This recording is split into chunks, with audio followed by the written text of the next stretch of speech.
Wow, it's finally happened. After many billions of dollars and 2,000 people working hard on the Apple Car project, the Apple Car project is dead. Yes, Tesla has officially killed the Apple Car project. Okay, that's my speculation. We'll talk about Tesla and implications for Tesla in just a moment. But first, let's consider what Apple is. Apple is a designer and an ecosystem provider. You're locked into the ecosystem that is Apple iPhone, Apple Watch, Apple iPad, MacBooks, Vision Pro, Virtual, you name it. You're locked into an ecosystem in which Apple can sell you high margin devices, cases, accessories, and of course, service suites, which are even higher margin.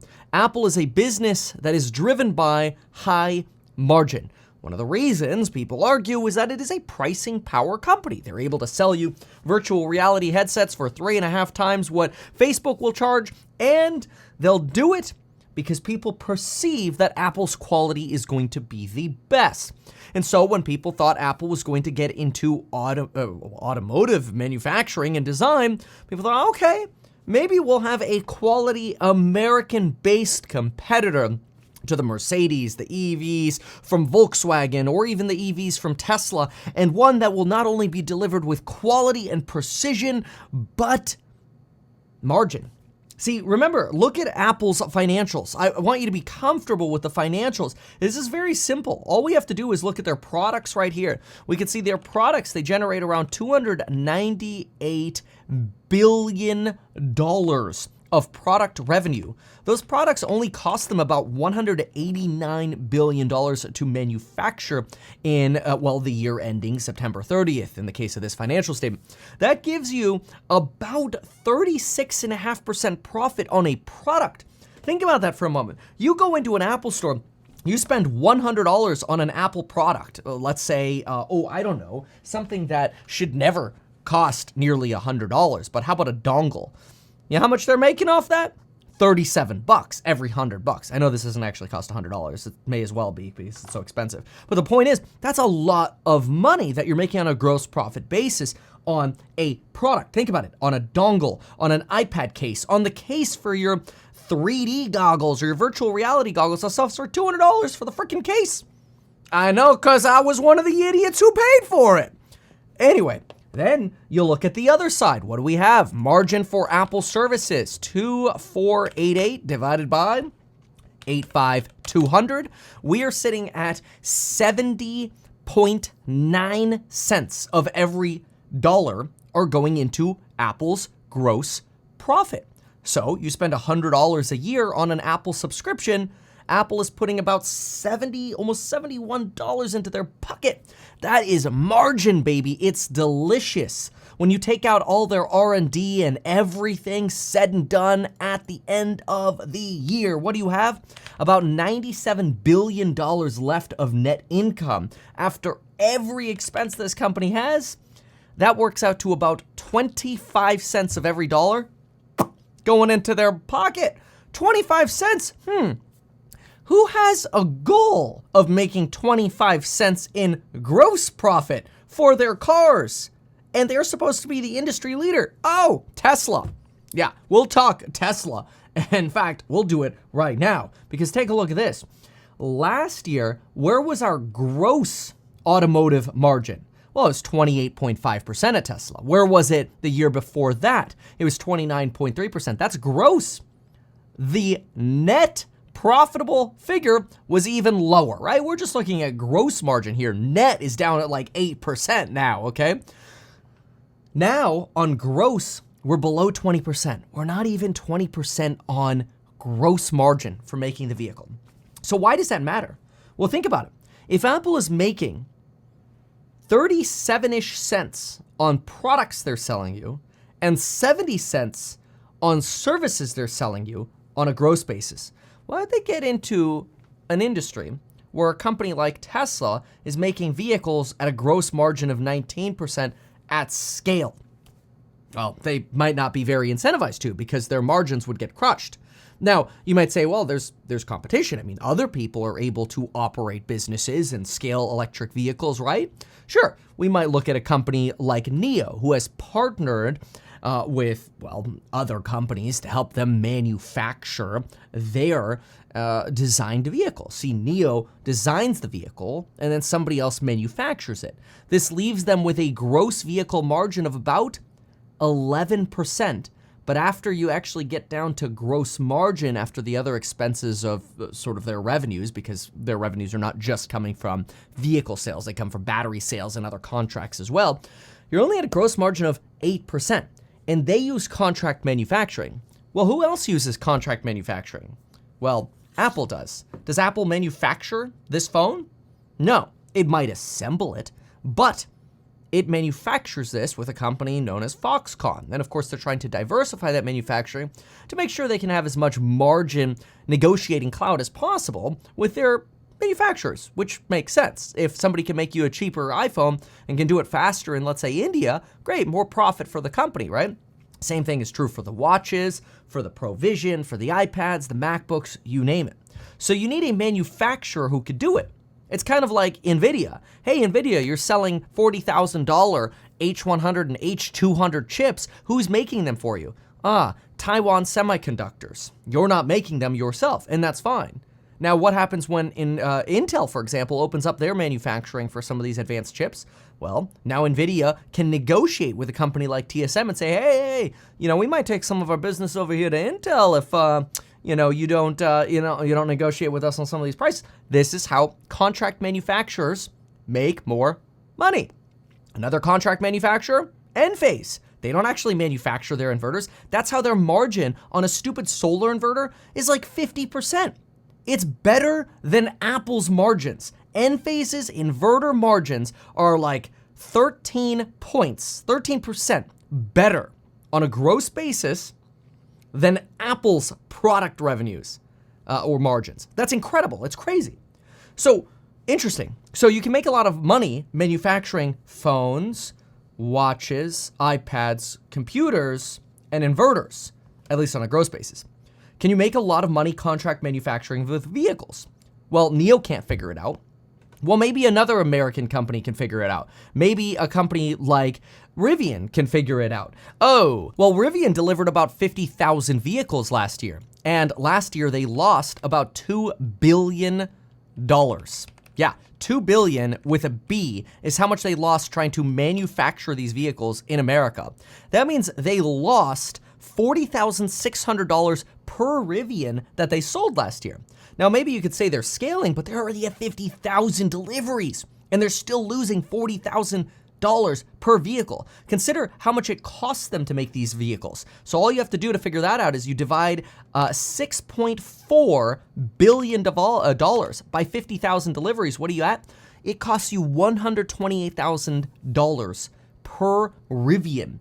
They don't even sell for that much. They sell for like 80. Obviously, some of the other models sell for a little more, but if your average cost is 128, what happens? You'll lose money. And the losses are worsening. See, all of last year, they lost $500 million per quarter. In Q4, they lost more. They lost $600 million in the quarter. So the losses are worsening. They are not getting better. This last earnings report was problematic for Rivian, but it's not just them. Also consider a company like Lucid, who's had so many issues with a service or scaling production at all. First of all, if it weren't for their Saudi Arabian subsidies, they'd be dead, but they delivered just 1,700 vehicles in Q4. Q4 revenue was $157 million, which is great. But wait a minute, on 1,700 vehicles, how much money did you actually keep on a gross profit basis? Here you go. You earned $157 million, but it cost you $410 to manufacture those cars. So $410 million, okay, here's the fun.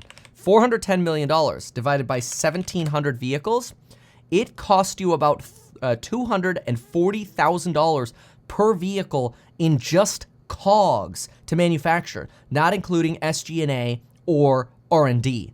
If you include those numbers, it gets even more disgusting. All of a sudden, you're spending $522,000 per vehicle delivered in Q4. Now, obviously, you would hope that Apple would be able to scale more rapidly, but who's going to be their contract manufacturer? Maybe you might say BYD, but BYD's net income is about 8% on their vehicles. Their gross margin isn't that far off of what Tesla's margin is presently, and that includes the fact that BYD is able to prop up some of their numbers with an existing really powerful business, a business model that Toyota uses, the plug-in hybrid model. These are not just pure EVs, they're plug-in hybrids. They're really good at them. BYD is a great company, just like Toyota is a fantastic company. Now, I don't expect BYDs to be sold in America anytime soon, but what Tesla has done by dropping the prices of EVs to make sure they can essentially flood the market with their mass production vehicles is squeezed out the competition. Tesla has point blank told Rivian, you will not be profitable. Lucid, you will not be profitable.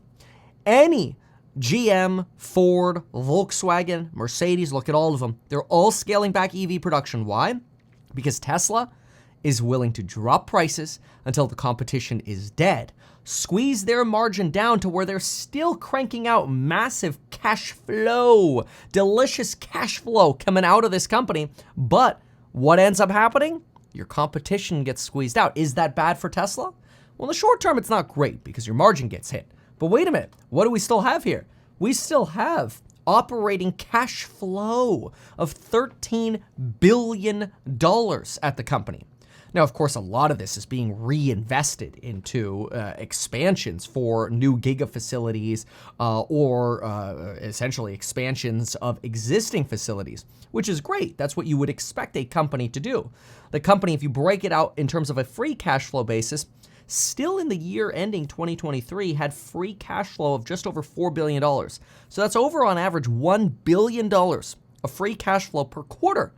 That's almost $10 million a day of free cash flow, $1 billion per quarter. So if I take 1,000 divided by 90 days in a quarter, it's about $11 million of free cash flow per day mass manufacturing vehicles. This while Tesla has been plummeting prices for their vehicles. Consider for a moment the Tesla Model Y. So let's jump on into the Model Y order page and let's see how much we can buy one for. Know that the Model Y was selling for about $68,400 in 2022. And now, if I jump into shop available Model Y Teslas close to my zip code, I could get a Model Y rear-wheel drive for $41,800. $41,800 divided by 69.4 is about 40% less. The price of the vehicle has come down 40%. Now, what's remarkable is that's the rear-wheel drive model at $42,000, which doesn't currently qualify for tax credits. But if I scroll over here, I could get myself a long-range, a dual-motor Tesla for $50,000 minus the $7,500 tax credit. I'm basically also at $42,000. Point is, the cost of these vehicles has plummeted, and Tesla has done so by design. The competition for electric vehicles is getting destroyed. Apple is quitting and shifting their team from electric vehicles, their 2,000 engineers, finally to something they should actually be working on. Either they're following the trends, or maybe they'll finally make Siri work, given that the plans are for the company to focus those 2,000 engineers on generative AI work. Now remember, Apple started working on the Apple Car in 2014. They've been testing, trying to get the vehicle to level 2 plus by 2028. But so far, they're throwing in the towel. And this opens up the world for Tesla to take it by storm, at the very least in America. Because I personally don't expect BYD competition in America, given the trade tensions America has with China. However, in the international community, BYD will absolutely be a competitor to Tesla. And as a result, the world will likely be dominated by two auto manufacturers, Tesla and BYD, at least in electric vehicles. Everybody else will get squeezed out unless they transition, and quite frankly, nobody seems to be capable of manufacturing electric cars at the margins that Tesla is able to do, or BYD is able to do, with the benefit of hybrid manufacturing, which is, again, a proven model that they've already scaled and therefore can print profitably. As a result, Apple has folded, Tesla takes a big win here. Now, from a stock point of view, this is going to be great for both Apple and Tesla. Now, you think it should be take from one and give to the other, but quite frankly, Tesla's up about 0.5% on this news when the news broke, and which is actually a pretty benign movement. And Apple's up almost 1.5%, given that it was red for the day. Tesla and Apple can both exist. They're just going to exist in different worlds.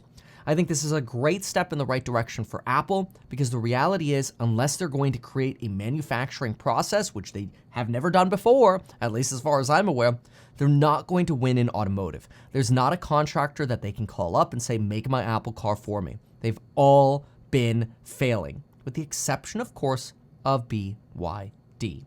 Maybe they could pull it off, but why not just let BYD sell their cars at an 8% net profit margin, and Apple, keep doing what you're good at? That's the big question. See, why get into cars at all if BYD is going to operate an 8% net when you could be putting 25 cents of every dollar in your pocket, net income in your pocket? So again, Apple here, smart move. Get out of the low margin industry, leave more room for the players who can actually pull off vehicles. And that's Tesla, BYD, and the existing ICE manufacturers and hybrid manufacturers. Stick with the high margin product, and eventually, as the competition is crushed, I highly expect as interest rates slowly start coming down, you'll see a tailwind towards the interest rate sensitive stocks like an Enphase or Tesla or whatever it may be. And I believe the long run future for the company is strong, but there's still some bumpiness between now and then. But this does give you an update on what the heck just happened with Apple and why I believe Tesla is heavily responsible for it. Thanks so much for watching. If you like this kind of content, consider subscribing. Check out my real estate startup, HouseHack. Go to househack.com/2024 to learn more about our fundraise that we're doing now, as well as the warrants that have been called due. Thanks so much. Goodbye. Why not advertise these things that you told us here? I feel like nobody else knows about this. We'll try a little advertising and see how it goes. Congratulations, man. You have done so much. People love you. People look up to you. Kevin Paffrath there, financial analyst and YouTuber. Meet Kevin. Always great to get your take. Even though I'm a licensed financial advisor, real estate broker, and becoming a stockbroker, this video is neither personalized financial advice nor real estate advice for you. It is not tax, legal, or otherwise personalized advice tailored to you. This video provides generalized perspective, information, and commentary. Any third-party content I show should not be deemed endorsed by me. This video is not and shall never be deemed reasonably sufficient information for the purpose of evaluating a security or investment decision. Any links or promoted products are either paid affiliations or products or services which we may benefit from.